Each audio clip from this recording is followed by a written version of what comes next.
Assalamualaikum warahmatullahi wabarakatuh. Perkenalkan, nama saya Ayu Agustina. Saya dari kelas 4E Pendidikan Guru Sekolah Dasar Universitas Lambung Mangkurat Banjarmasin. Di sini saya akan menampilkan sebuah video simulasi pembelajaran mengenai tumbuhan sebagai media pembelajaran sederhana.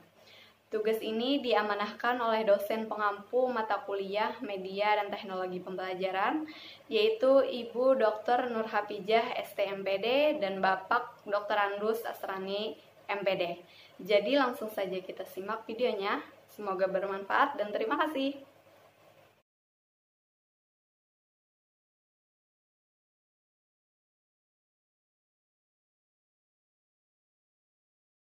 Jadi sebelum kita masuk ke video simulasi pembelajaran mengenai tumbuhan sebagai media pembelajaran sederhana, terlebih dahulu saya ingin menjelaskan mengapa sih tumbuhan itu dikatakan sebagai media pembelajaran sederhana.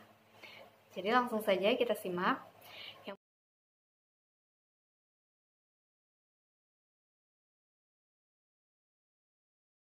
Yang pertama ada pengertian media pembelajaran sederhana. Media pembelajaran mempunyai peranan yang sangat penting dalam kegiatan belajar mengajar. Media merupakan sarana atau alat komunikasi dalam pembelajaran. Pendidik seharusnya menguasai bagaimana cara menetapkan media pembelajaran, memilih dan atau membuat media, serta memanfaatkannya untuk meningkatkan efektivitas pembelajaran. Adapun pengertian media menurut beberapa ahli adalah: yang pertama, menurut Talijaro Tafanoa, media pembelajaran adalah alat bantu dalam proses belajar mengajar untuk merangsang pikiran, perasaan, perhatian, dan kemampuan atau keterampilan pembelajar sehingga dapat mendorong terjadinya proses belajar di dalam diri siswa. Berikutnya, menurut Woro Setyaningsih Tri, media sederhana adalah media yang bahannya murah dan mudah diperoleh, serta pembuatannya dapat dilakukan oleh guru. Bahan media pembelajaran sederhana dapat diperoleh di sekitar sekolah. Barang-barang yang tidak terpakai dapat dijadikan sebagai bahan media sederhana. Jadi dapat kita simpulkan bahwa media pembelajaran sederhana merupakan media pembelajaran yang digunakan oleh siswa agar siswa mudah memahami serta sebagai alat bantu dalam proses belajar mengajar untuk merangsang pikiran, perasaan, perhatian, dan kemampuan atau keterampilan pembelajar sehingga dapat mendorong terjadinya proses belajar di dalam diri siswa.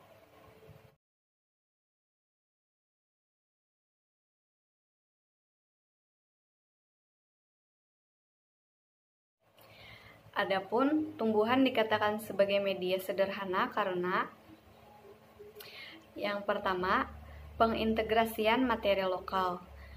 Maksudnya adalah pemanfaatan tumbuhan menjadi media pengajaran sebaiknya mempertimbangkan hal-hal berikut. Yang pertama, jenis tumbuhan yang digunakan hendaknya tumbuhan yang banyak terdapat di sekitar peserta didik dan sudah dikenal oleh peserta didik itu sendiri. Yang kedua, tumbuhan yang dipilih bisa menghasilkan suatu nilai ekonomis bagi daerah anak didik. Yang ketiga, anak didik hendaknya diberi kebebasan sesuai dengan kemampuan, minat, sikap, dan perhatian mereka terhadap tumbuhan. Yang keempat, jika guru menemukan kesulitan dalam memilih tumbuhan yang bisa dijadikan media, maka guru tersebut bisa bekerja sama dengan Dinas Pertanian dan Perkebunan setempat. Yang kelima, pemilihan tumbuhan sebagai hadiah perlu mempertimbangkan harga tumbuhan tersebut. Jika ternyata harganya relatif mahal, sebaiknya kita tetap berpegang kepada prinsip sederhana dan murah. Yang keenam, media tumbuhan yang akan dimanfaatkan sebaiknya sesuai dengan perkembangan pendidikan dan ketersediaannya di sekitar lingkungan sekolah atau rumah. Yang ketujuh, alat pendukung penggunaan tumbuhan harus sesuai dengan kemampuan sekolah dan dapat disiapkan sendiri oleh guru yang bersangkutan. Dan yang terakhir, penggunaan tumbuhan tidak bertentangan dengan undang-undang pemerintah pusat dan daerah yang berlaku. Adapun alasan kedua, penggunaan tumbuhan sebagai media pembelajaran sederhana adalah untuk meningkatkan daya tarik mata pelajaran IPA. Yang ketiga, peningkatan kesadaran tentang lingkungan hidup sehat. Yang keempat, pengenalan dan penghargaan adanya berbagai keanekaragaman sumber daya alam hayati di Indonesia, terutama di daerah peserta didik. Dan yang kelima, untuk meningkatkan kreativitas dan imajinasi anak didik.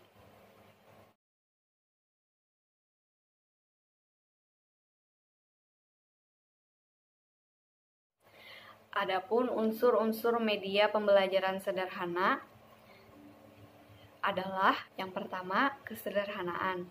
Secara umum, kesederhanaan itu mengacu kepada jumlah elemen yang terkandung dalam suatu visualisasi. Jumlah elemen yang lebih sedikit memudahkan siswa menangkap dan memahami pesan yang disajikan. Yang kedua, keterpaduan. Keterpaduan mengacu pada hubungan yang terdapat di antara elemen-elemen visual. Elemen-elemen itu harus saling terkait dan menyatu sebagai suatu keseluruhan. Sehingga sajian visual itu merupakan suatu bentuk menyeluruh yang dapat dikenal dan dapat membantu pemahaman pesan serta informasi yang terkandung di dalamnya. Yang ketiga, ada penekanan. Konsep yang disajikan memerlukan penekanan terhadap salah satu unsur yang menjadi pusat perhatian siswa. Dengan menggunakan ukuran, hubungan-hubungan perspektif warna atau ruang penekanan dapat diberikan pada unsur yang terpenting. Dan yang keempat, ada keseimbangan. Bentuk atau pola yang dipilih sebaiknya menempati ruang penayangan yang memberikan persepsi keseimbangan meskipun tidak seluruhnya simetris. Keseimbangan yang seluruhnya simetris disebut keseimbangan formal, dengan menempatkan dua bayangan visual yang sama dan sebangun yang cenderung tampak statis, sedangkan keseimbangan informal tidak seluruhnya simetris yang memberi kesan dinamis dan menarik perhatian. Yang kelima, ada bentuk. Bentuk yang aneh dan asing bagi siswa dapat membangkitkan minat dan perhatian. Oleh sebab itu, pemilihan bentuk sebagai unsur visual dalam penyajian pesan perlu diperhatikan. Yang keenam, ada garis. Garis digunakan untuk menghubungkan unsur-unsur, sehingga dapat menuntun perhatian siswa untuk mempelajari suatu urutan-urutan khusus. Yang ketujuh, ada tekstur. Tekstur adalah unsur visual yang dapat menimbulkan kesan kasar atau halus yang dapat digunakan untuk penekanan unsur, seperti warna. Tekstur dapat digunakan untuk penekanan suatu unsur seperti halnya warna. Yang terakhir, ada warna. Warna digunakan untuk memberi kesan pemisahan, penekanan untuk membangun keterpaduan, mempertinggi tingkat realisme objek, menunjukkan persamaan dan perbedaan, serta menciptakan respon emosional tertentu. Ada 3 hal penting yang harus diperhatikan dalam menggunakan warna. Yang pertama, pemilihan warna khusus seperti merah, biru, dan sebagainya. Yang kedua, ada nilai warna, yaitu tingkat ketebalan dan ketipisan warna itu dibandingkan dengan unsur lain dalam visual tersebut. Yang ketiga, ada intensitas atau kekuatan warna untuk memberikan dampak yang diinginkan.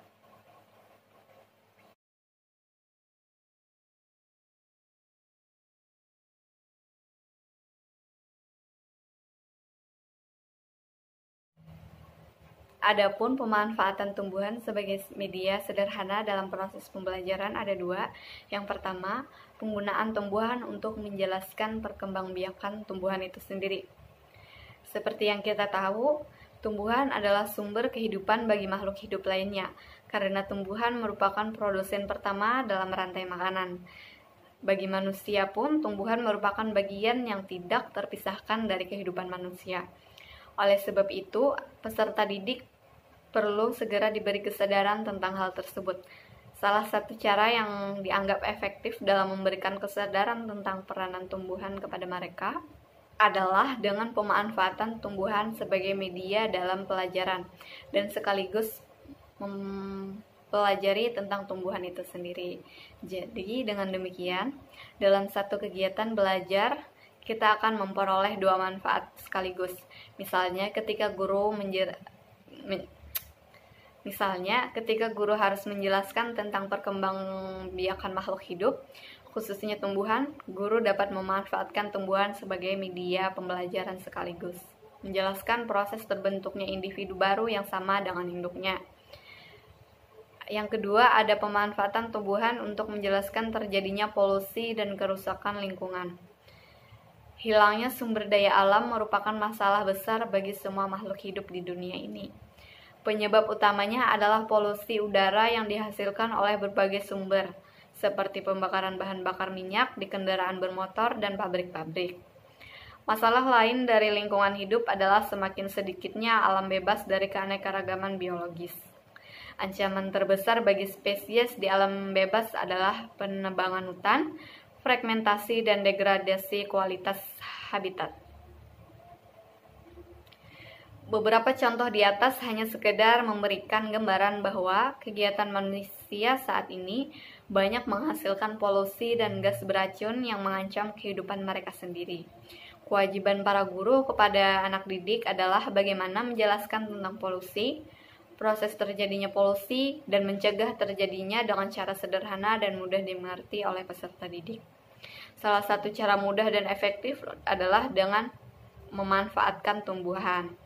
Karena tumbuhan adalah benda nyata yang ada di sekitar kita, yang bisa kita jelaskan berbagai peristiwa baik sebab maupun akibat dari perilaku kita sebagai makhluk hidup. Tumbuhan tidak hanya bisa menjelaskan problematik polusi, tetapi juga banyak kasus yang terjadi. Bahkan guru dan anak didik bisa bersama-sama melakukan berbagai percobaan yang mampu menjelaskan berbagai fenomena kehidupan melalui tumbuhan.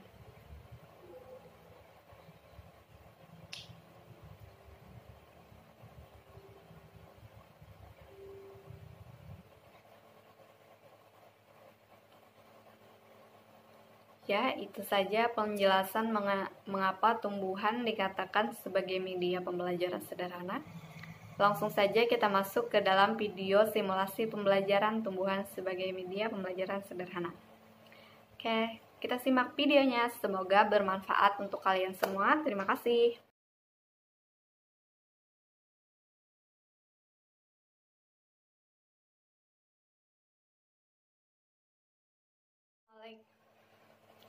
Assalamualaikum warahmatullahi wabarakatuh, murid-murid Ibu.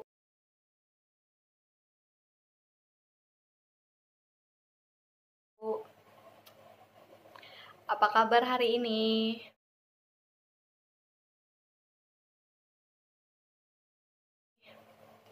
Alhamdulillah, semoga kita selalu dalam keadaan sehat. Amin. Baiklah, sebelum kita memulai proses pembelajaran, Ibu absen dulu ya. Yang pertama, Ansarullah.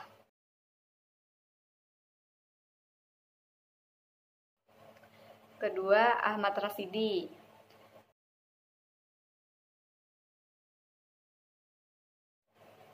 Ketiga, Ahmad Syahid Bukhari.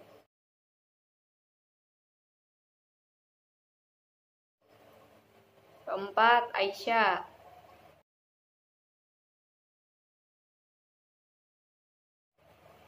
Kelima, Dani.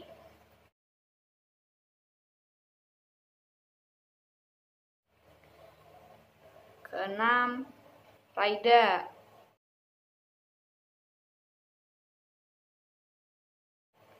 Ketujuh, Sabrinawati.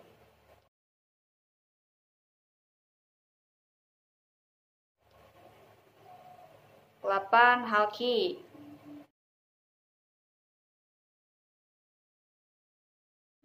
9, Umi Salama.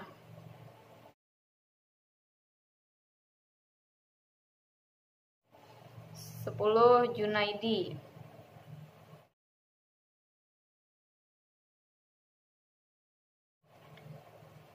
11, Adam.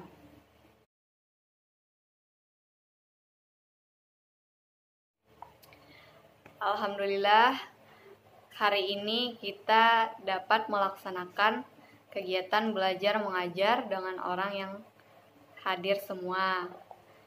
Baiklah, sebelum kita memulai proses belajar pada hari ini, alangkah baiknya kita berdoa terlebih dahulu. Doa hari ini akan Ibu pimpin. Mari kita mulai. Bismillahirrahmanirrahim. Raditu billahi robba wa bil islami dina wa bim muhammadin nabiyya wa rasula. Rabbi jidni ilman warzuqni fahman birahmatika ya arhamar rahimin. Kami ridho bahwa Allah Subhanahu wa Ta'ala sebagai Tuhanku, Islam sebagai agamaku, serta Nabi Muhammad sebagai Nabi dan Rasul. Ya Allah, tabahkanlah terhadapku ilmu, serta berikanlah aku pengertian yang baik. Amin.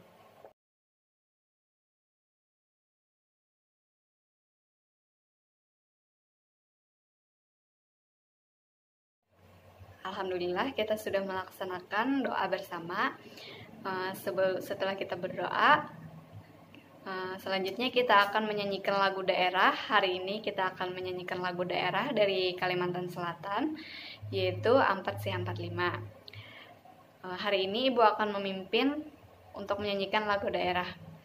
Jadi, ayo kita nyanyi secara bersama-sama.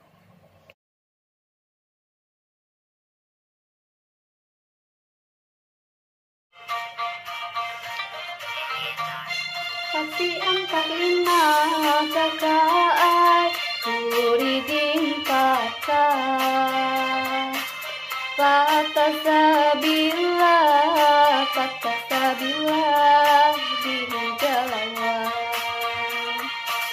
4C45 kakak ku tanding sudah kadamanya membaju hadap.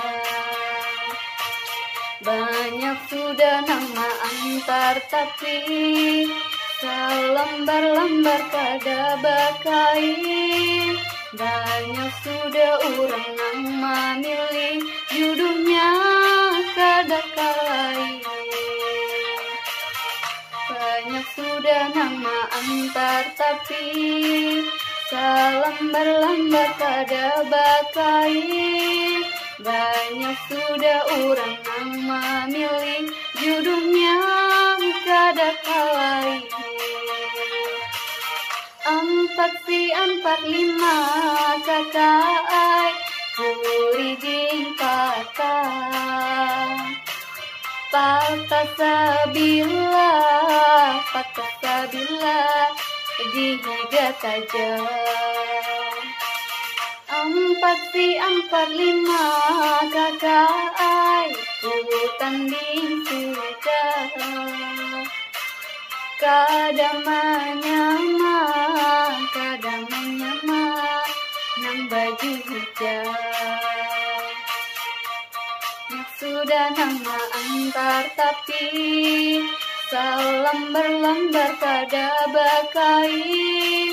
Banyak sudah orang nama milih judulnya kada kalai. Banyak sudah nama antar tapi selembar-lembar kada bakai. Banyak sudah orang nama milih judulnya kada kalai.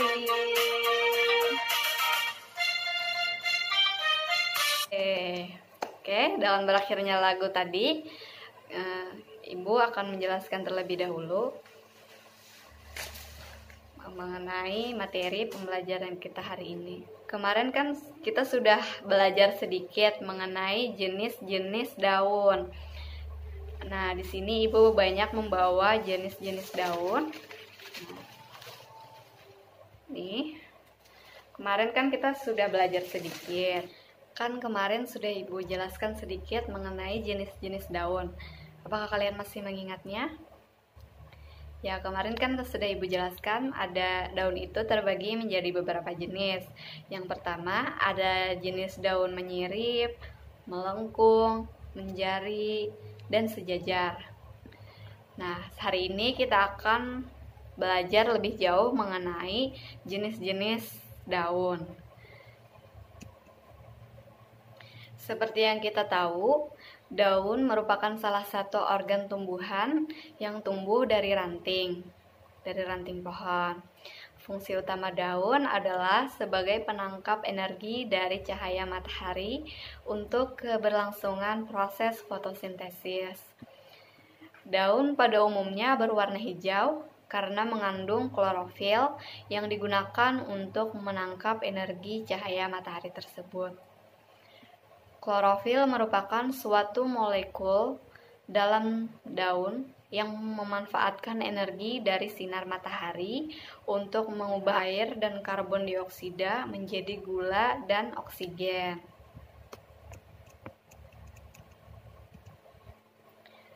Adapun jenis-jenis daun, ada daun menyirip, melengkung, menjari, dan sejajar.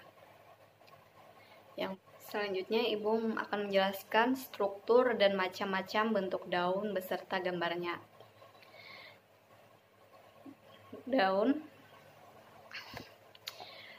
seperti yang sudah kita ketahui, daun merupakan salah satu organ tumbuhan yang tumbuh dari ranting pohon.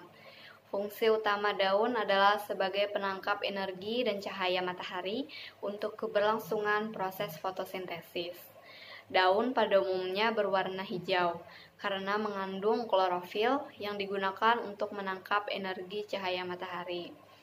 Klorofil merupakan suatu molekul dalam daun yang memanfaatkan energi dari sinar matahari untuk mengubah air dan karbon dioksida menjadi gula dan oksigen, yaitu pelepah daun, tangkai daun, dan helai daun.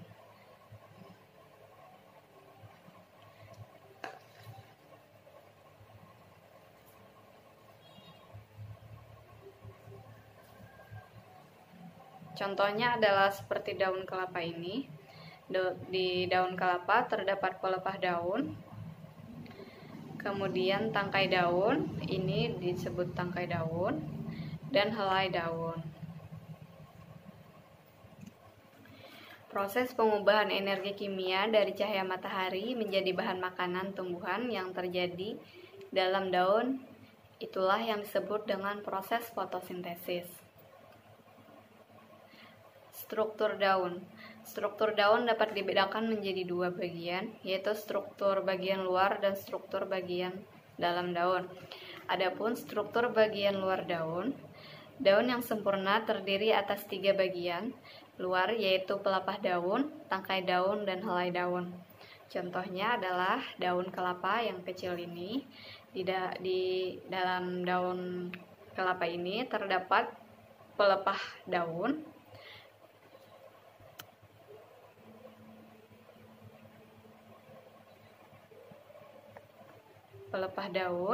kemudian terdapat pula tangkai daun dan helai daun. Yang ini disebut helai daun.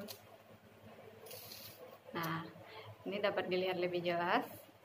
Ini disebut tangkai dan ini helai daun.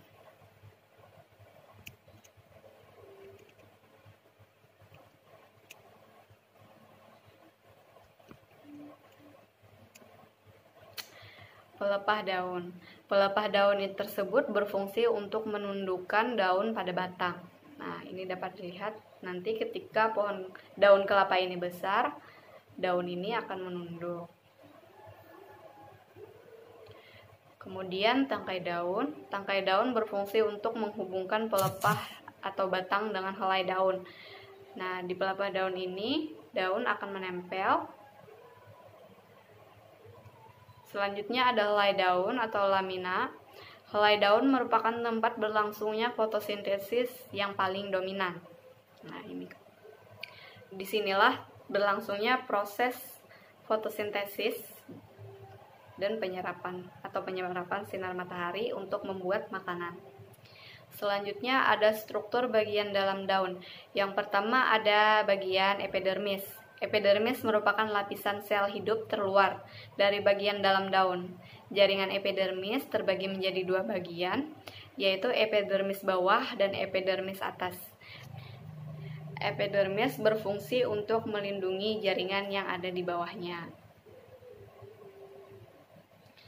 Selanjutnya ada jaringan mesofil. Jadi anak-anak, jaringan mesofil terbagi menjadi dua jenis, yaitu jaringan palisade dan jaringan spons. Jaringan palisade atau jaringan tiang adalah jaringan pada bagian dalam daun yang banyak mengandung kloroplas. Ciri utama jaringan palisade yaitu sel-selnya tersusun rapat dan berbentuk silinder. Sedangkan kalau jaringan spons atau jaringan bunga karang adalah jaringan yang pada bagian dalam daun yang memiliki rongga lebih apabila dibandingkan dengan jaringan palisade. Jaringan spons memiliki fungsi sebagai tempat menyimpan cadangan makanan tumbuhan. Yang ketiga ada jaringan pengangkut. Anak-anak, jaringan pengangkut dibedakan menjadi dua, yaitu xilem atau pembuluh kayu dan phloem yaitu pembuluh lapis.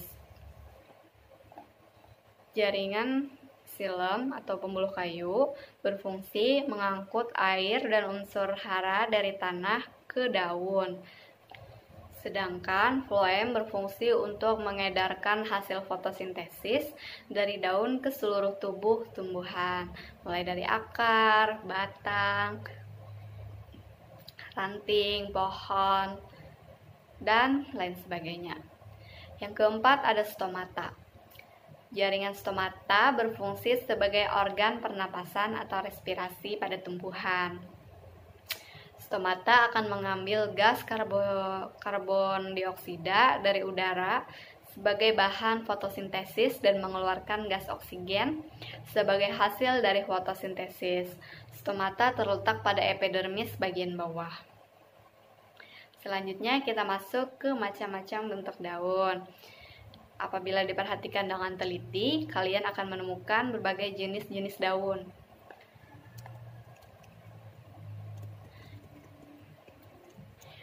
Yang pertama ada daun menyirip, atau nama ilmiahnya adalah Phononervis. Daun menyirip ada, misalnya ibu bawakan contoh daun jambu dan daun rambutan dan daun jambu. Nah, dapat kalian perhatikan ini di belakangnya tulang daunnya ini menyirip. Sesuai dengan namanya, daun menyirip memiliki tulang daun yang menyirip menyerupai sirip ikan. Dan daun menyirip memiliki susunan tulang daun yang tersusun rapi mulai dari tangkai hingga ujung dari helai daun. Ada banyak lagi contoh tumbuhan dengan jenis daun menyirip, yaitu ada daun mangga, daun beringin, daun jambu, dan lain sebagainya.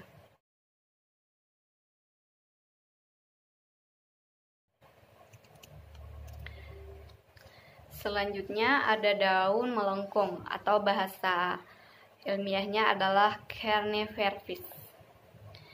Di sini ibu bawakan daun seperti ini. Dapat kalian lihat perbedaannya dengan daun menyirip. Kalau daun menyirip, tulang belakangnya seperti ini. Sedangkan kalau daun melengkung, bagian belakangnya seperti ini. Nah, daun melengkung adalah daun yang memiliki tulang daun berbentuk seperti garis-garis melengkung dengan ujung tulang daun yang terlihat menyatu di sini. Terlihat menyatu. Daun dengan jenis tulang daun melengkung, contohnya antara lain daun waru, daun gadung, daun ganjer, dan daun sirih.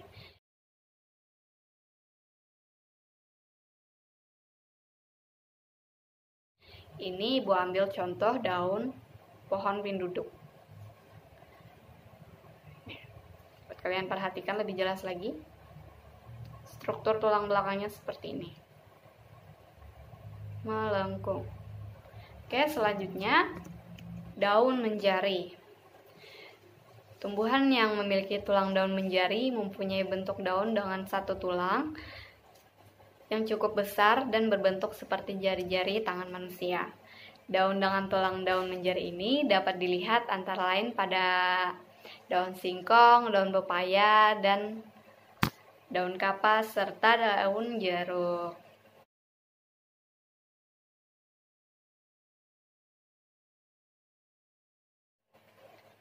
Nah, di sini Ibu bawakan contoh daun singkong.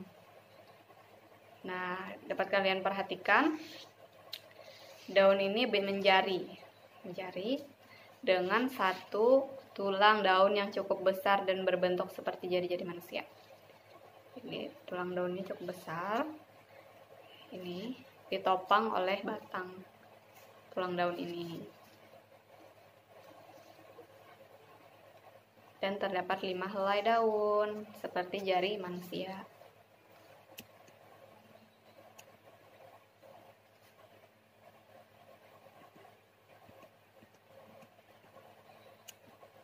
Selanjutnya ada daun sejajar. Ibu ambil contoh, ini dia. Ini adalah daun kelapa. Ini benar-benar sejajar daunnya. Daun sejajar atau disebut dengan Rhetinervis, bahasa ilmiahnya, adalah daun dengan tulang daun berbentuk seperti garis-garis yang sejajar. Pada tiap-tiap ujung tulang pada daun sejajar akan menyatu. Pada umumnya terdapat satu tulang daun besar membujur di tengah, sedangkan tulang-tulang lainnya lebih kecil dan semuanya mempunyai arah sejajar dengan tulang utama. Daun dengan tulang daun sejajar dapat dijumpai pada daun jagung, rumput, daun tebu, daun padi, dan daun kelapa.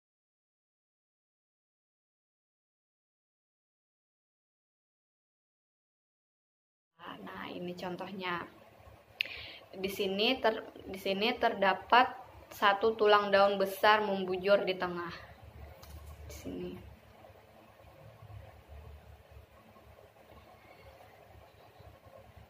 Dan terdapat tulang-tulang daun lainnya yang lebih kecil dan semua mempunyai arah sejajar dengan tulang yang sama.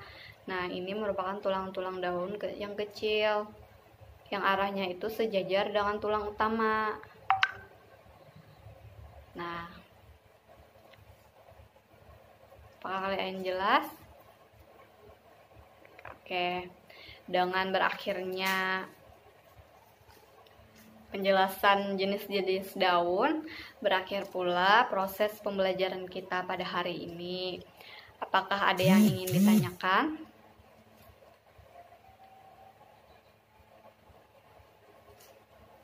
Ya, Ibu rasa tidak ada. Ibu rasa kalian sudah cukup memahami tentang materi kita hari ini. Semoga materi kita hari ini dapat bermanfaat untuk kehidupan kalian semua. Semoga juga kalian lebih dapat memperhatikan tumbuhan-tumbuhan di sekitar kalian, jenis-jenis daun di sekitar kalian, dan kalian dapat merawat tumbuhan dengan baik dan benar. Jadi, sebelum kita mengakhiri proses belajar mengajar pada hari ini, alangkah baiknya kita berdoa terlebih dahulu. Doa hari ini akan Ibu pimpin. Ikuti, kita berdoa secara bersama-sama. Bismillahirrahmanirrahim. Allahumma arinnal haqqa haqqan warzuqna tiba'ah wa arinal batila batilan warzuqna ijtinabah. Ya Allah, tunjukkanlah kepada kami kebaikan sehingga kami dapat selalu mengikutinya, dan tunjukkanlah kepada kami kejelekan sehingga kami dapat selalu menjauhinya. Amin.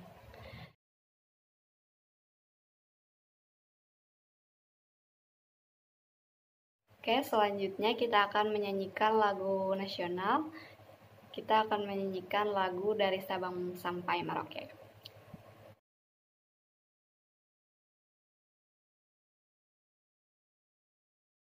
Langsung saja kita putar instrumennya.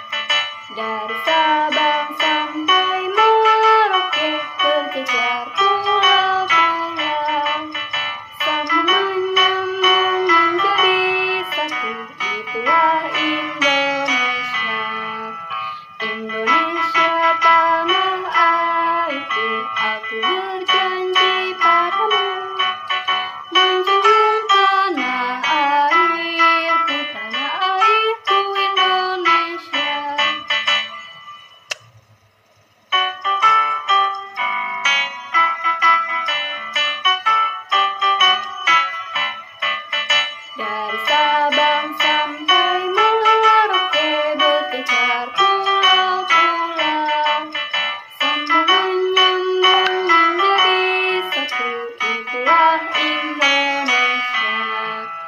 Indonesia tanah airku, aku berjanji padamu, menjunjung tanah airku, tanah airku Indonesia. Yeay. Baiklah, dengan berakhirnya lagu dari Sabang sampai Merauke tersebut, berakhir pula kegiatan belajar kita pada hari ini. Semoga ilmu yang anak-anak ibu dapatkan hari ini dapat bermanfaat dan dapat kalian amalkan dalam proses kehidupan kalian, serta semoga kalian dapat menjadi manusia yang lebih baik lagi dari hari ke harinya. Oke, terima kasih. Assalamualaikum warahmatullahi wabarakatuh.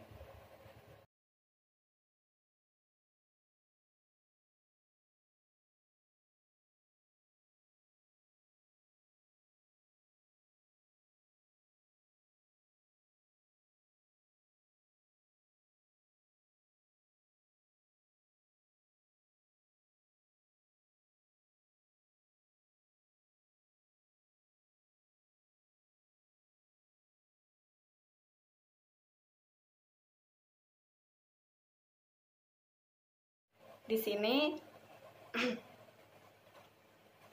sebelum kita masuk ke dalam proses simulasi, sebelum kita memasuki video simulasi, jadi sebelum kita masuk ke dalam, pendidik seharusnya menguasai bagaimana cara menetapkan media pembelajaran, memilih dan atau membuat media,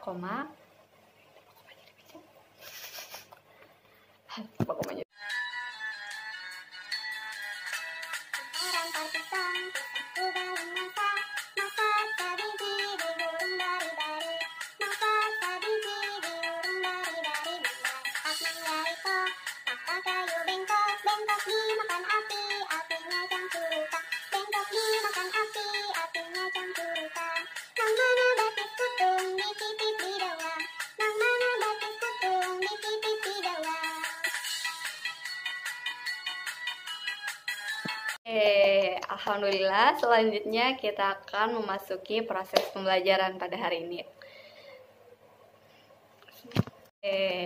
Oke, dalam berakhirnya lagu tadi, daun. Nah, di sini ibu banyak membawa jenis-jenis daun. Nih, kemarin kan kita sudah belajar sedikit. Apakah kalian ingat? Ada banyak jenis daun. Ada yang menjari, daun melengkung, dan daun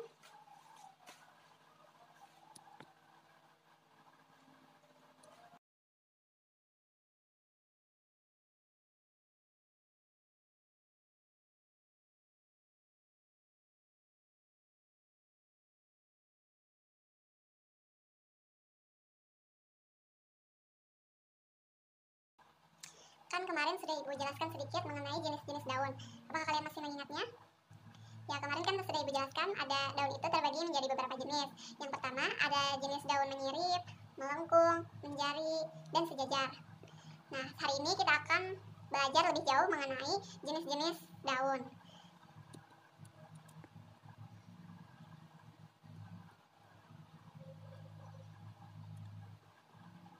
Seperti yang kita tahu, daun merupakan salah satu organ tumbuhan yang tumbuh dari ranting pohon. Fungsi utama daun adalah sebagai penangkap energi dari cahaya matahari untuk keberlangsungan proses fotosintesis. Daun pada umumnya berwarna hijau karena mengandung klorofil yang digunakan untuk menangkap energi cahaya matahari tersebut. Klorofil merupakan suatu molekul dalam daun yang memanfaatkan energi dari sinar matahari untuk mengubah air, yaitu H2O, dan karbon dioksida atau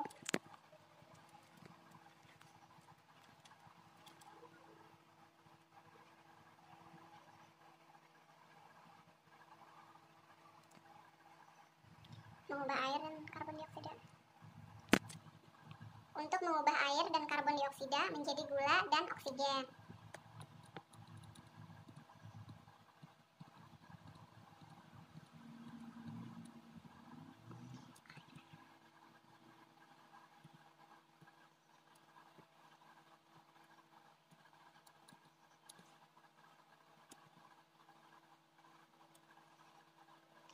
Adapun jenis-jenis daun, ada daun menyirip, melengkung, menjari, dan sejajar.